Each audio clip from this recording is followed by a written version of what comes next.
Hey, this is Darren, head of remote at GitLab, and I'm chatting today with André, also at GitLab. I'm in North Carolina. He is in Portugal, and that's the beauty of GitLab. We're able to work with people all over the world. So we were having a coffee chat. We were talking about traveling and working. We have some people here that are digital nomads. They just travel perpetually, and they work while they travel. And Andre's kind of in between. He likes to stay home for a while, then he likes to travel out with a purpose, but still maintain a work schedule while he's there. So I wanted to talk with him a bit about that and perhaps share some tips with other people that want to go on adventures like that. So first off, Andre, thank you for joining me. Thank you, Darren, for having me. It's a pleasure. So I've done some trips similar to that where I've left home for 2 to 4 weeks. So nothing like I'm going to go, permanently relocate somewhere, but it's also a little bit longer than your typical vacation. So long enough where you need to keep some sort of work happening during that trip. And you said that you had done this a few times as well. So if any anecdotes come to mind, tell me about them and what tips you have for others that want to do that. Well, right off the top of my head, it's been a couple because I've been here for almost 2 years now. So I can tell you the first one, which was when I joined GitLab, I immediately talked to a friend of mine in Iceland and I got him set up and he just invited me over to his place. So I stayed there for 3 weeks. So because I wanted to check a few things off my bucket list and I hadn't had the opportunity when I was there a couple of years before. So one of those were visiting the ice caves. So the ice caves are ice caves that form beneath the glaciers, but they are a very limited time span. So if you go there in the summer, they're not there anymore. They've caved in.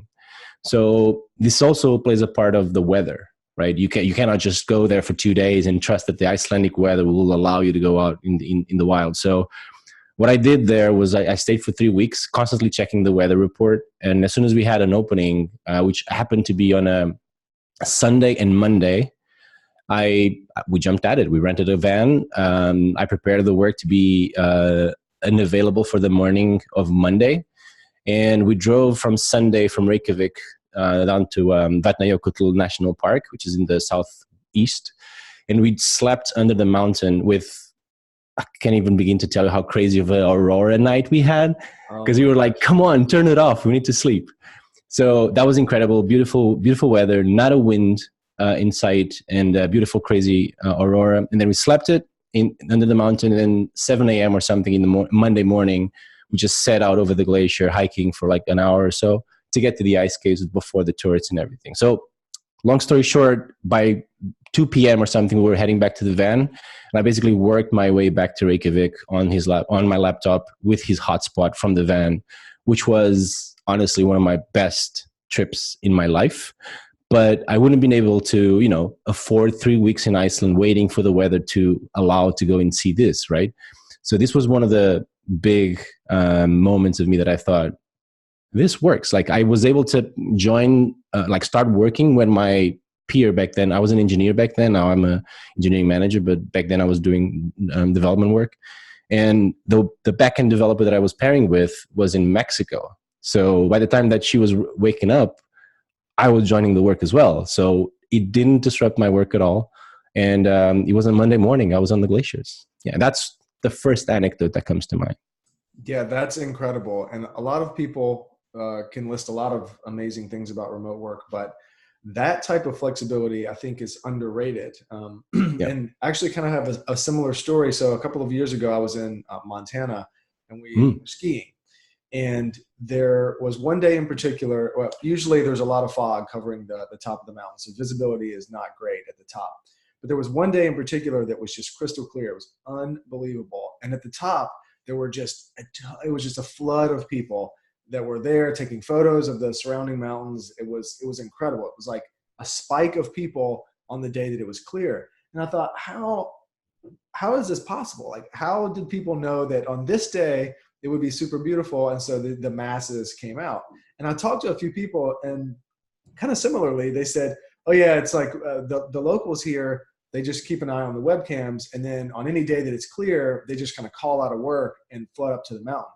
But if you were a remote worker, you could go semi-relocate there for 3 or 4 weeks and then do the same thing. Keep an eye on the webcam, work through your days, and then on days where it was really amazing weather-wise, you could then go out and join the masses and do something like that. And especially when you're looking for the aurora, you just can never count on it. I mean, it could go a couple of weeks and it doesn't come out. So many factors. Yeah. I actually went up to in northern Alaska, so almost to the Arctic Circle in Alaska, and my wife and I were there for almost a week.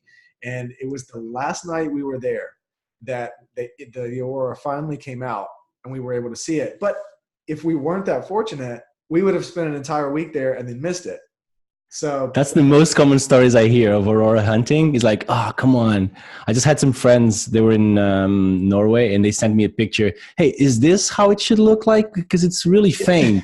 Then I felt bad for telling them that was just a weak aurora. Like if it goes really all out, you get like some pink hues and like really crazy movement on the sky. But you have to be lucky because you wait for the solar flares, the solar storms, the cloud coverage has to be just perfect with no clouds, of course. And then the weather is like, you don't want to be out when there's a snowstorm. So all of those factors. Yeah. And Darren, if I may, you touch on a very familiar point for me, which is taking the opportunity to enjoy the snow. So you mentioned relocating there for 4 weeks. That's my second anecdote, which I took the opportunity this past winter, early 2019, and I relocated to Innsbruck, Austria for a month. And what I did was exactly what you described. I would go into the mountain in the morning, like I would go there like 9 a.m. to 1 p.m., enjoy the mountain for like those hours. Whenever there were better days, I would stay a little longer or something. And then I would come back home, take a shower, and work for the rest of the day. And my work was not impacted at all. And I stayed there for 3 weeks in this manner. And then I took a week off to fully appreciate one of the resorts. And Innsbruck in particular has dozens of resorts in like driving distance. So I think I had more snow days there than some of my friends that have been snowboarding for like years. And you get to rest. Like whenever you have like 3 or 4 days that like to get a really hard beating, like you want to take a rest. But if you're there for a week, you're going to have to just keep at it. Yeah. So having the opportunity of just like, no, Monday, I'm going to relax, stay resting my muscles. And that was only because I was able to stay there for longer. So very familiar anecdote. And we're just planning our 2020 trip, by the way, for February. Yeah. It completely reshapes how you think about travel. It allows you to leave on off-peak days. I tell people this, that remote enables an off-peak lifestyle. So whereas most people have to leave on a weekend to maximize the time away from the office, I will frequently fly on a Tuesday or Wednesday where there are lower business travel. So the airports are less full, things are just a little bit smoother, prices are usually a little bit better. It's a similar situation where you can extend a trip for longer or choose not to be there during a peak holiday period with peak crowds and peak prices and things like that. And you're not so stressed about, I have to do and see all of the things I came to see in a condensed time period, because Mother Nature is going to do what it does. And the longer you can stay there, you enhance your chances of being able to enjoy it and being able to work. Yeah. It makes the days where, like, if the weather is suboptimal, but you're there to work anyway, it's no harm done, really. Yeah, because then absolutely. You still get your work day in and you just wait for the next day. It allows you to travel. I don't know, for me, it just makes you're calmer because you're not sort of up against the clock as soon as you land. Absolutely. And I wanted to talk a little bit about tips on doing this well. And I think GitLab has a sub-value of being a manager of one, and you really need to embrace this to do this well. So I have a similar story on spending the morning out on the mountain and then coming back and working a little bit later into the evening when it's dark anyway, and I'm not going to be out on the mountain.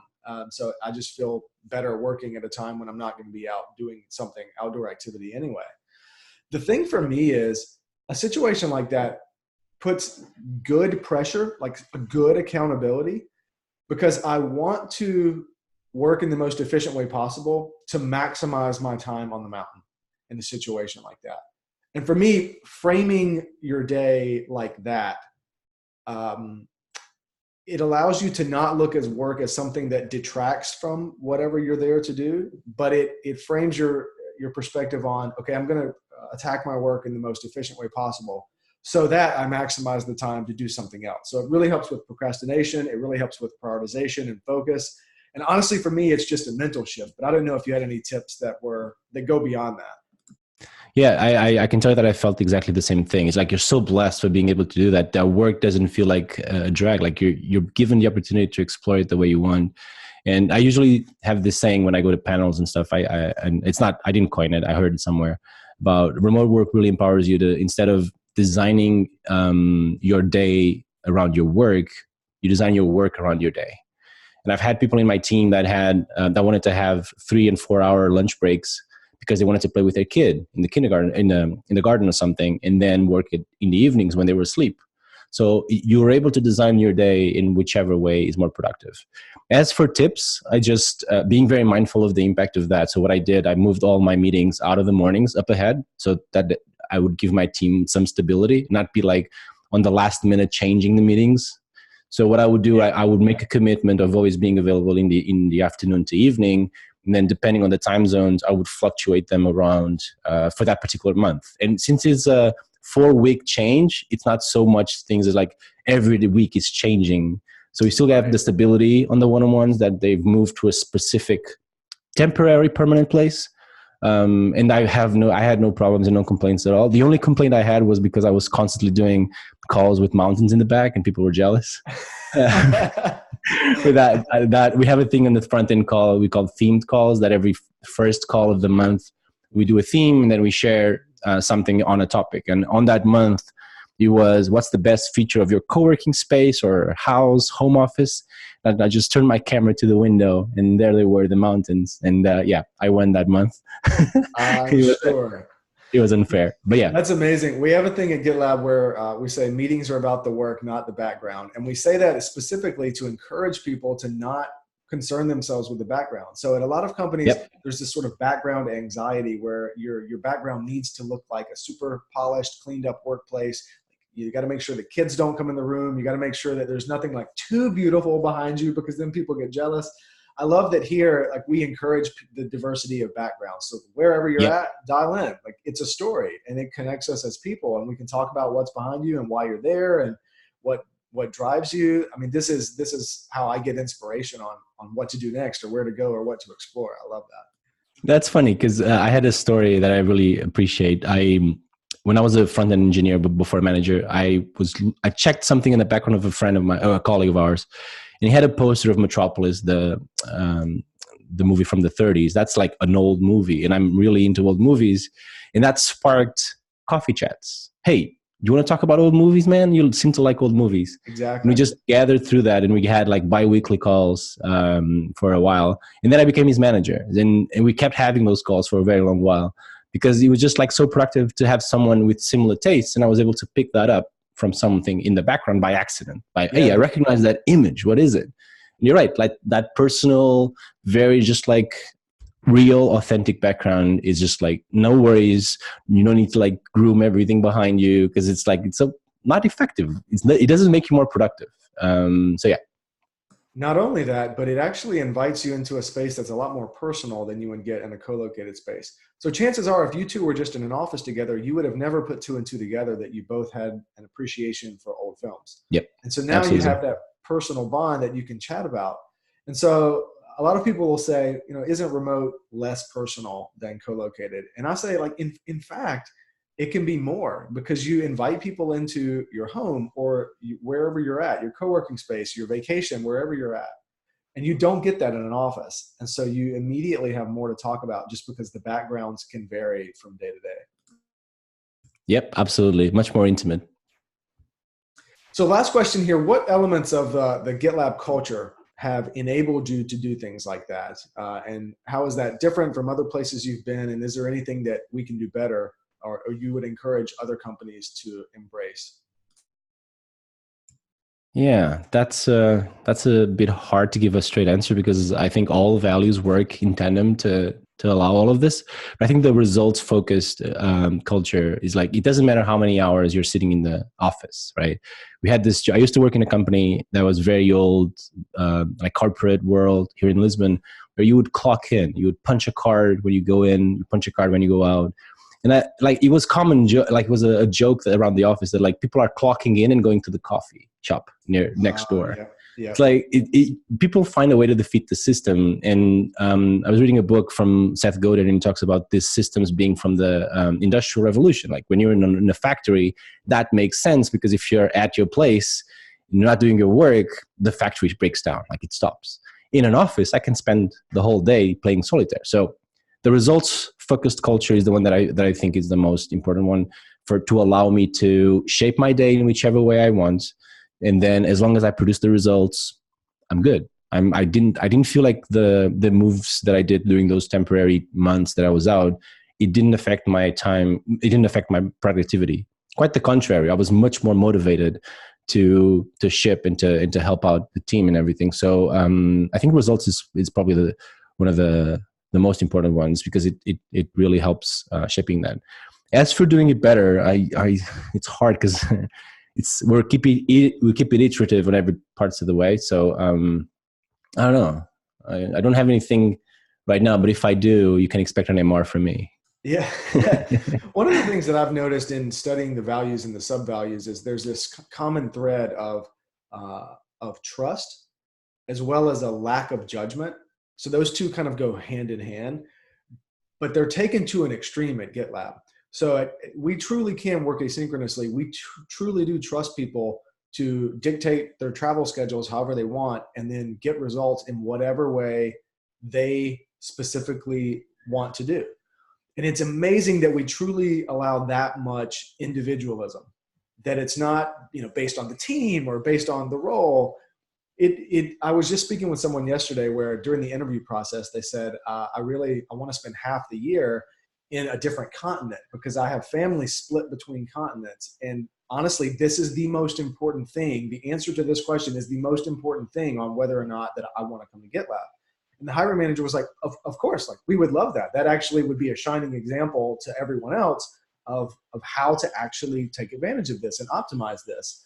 And at a lot of companies, the answer to that would be, let me ask, I need to, we got some papers we need to sign. There's some bureaucracy that goes into this and all of that. And here it was like, oh, encouraged. This is exactly what we're about. But it comes down to just trusting people. And if you just allow them to do their day the way they want to do it, and you trust them to do that, and you hire people that can be trusted, you end up with these amazing stories of people loving their life and then loving their work because their work enables that life. And I think that really contributes to high retention. I love that. I love that story. Sorry, Darren. I was just going to say, I love that story because when candidates from outside are interviewing and stuff, some of the scenarios and questions they have, they fear that will be a blocker, right? That person was fearing, oh my God, I would like to spend 6 months in another continent. Is that okay?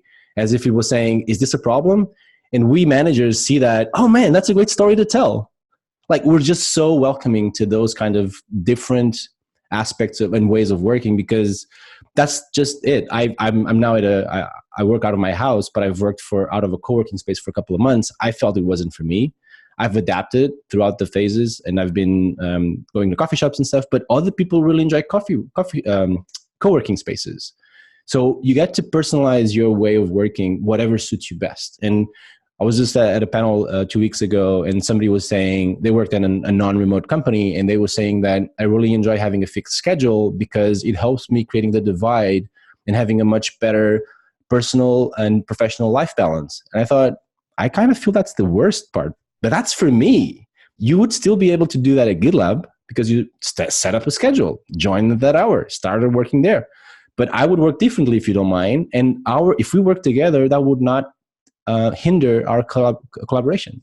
So you get to personalize whatever you want out of your day. So yeah, agreed. It's amazing because people can actually structure their day if they want it very rigid and they want to work exactly from 8 to 5 and always from their home or always from a co-working space. You can still do that. You can still shape your day exactly like that. But when life throws you a curveball and you need to get out of that rhythm for whatever reason, at least here the environment is welcoming of that and understanding of that. So even if you choose to orient your day very differently, or maybe life chooses it for you, it's amazing to be in a place where you don't have to get people to sign off on it or get buy-in or lobby for the ability to work your life around work. It's like the family first. To me, the sub-value. Yeah, it's baffling to me that that is the norm. But part of what I want to accomplish here at GitLab is to make sure that we are no longer the exception. I feel like this needs to be widespread. Like, why not? It's time. The time has come. Yep, absolutely. Awesome. Well, thank you very much for joining me. This was a lot of fun. And let's do this again very soon. It was indeed, Darren. Thanks for having me. Awesome. Will do. Cheers. Bye.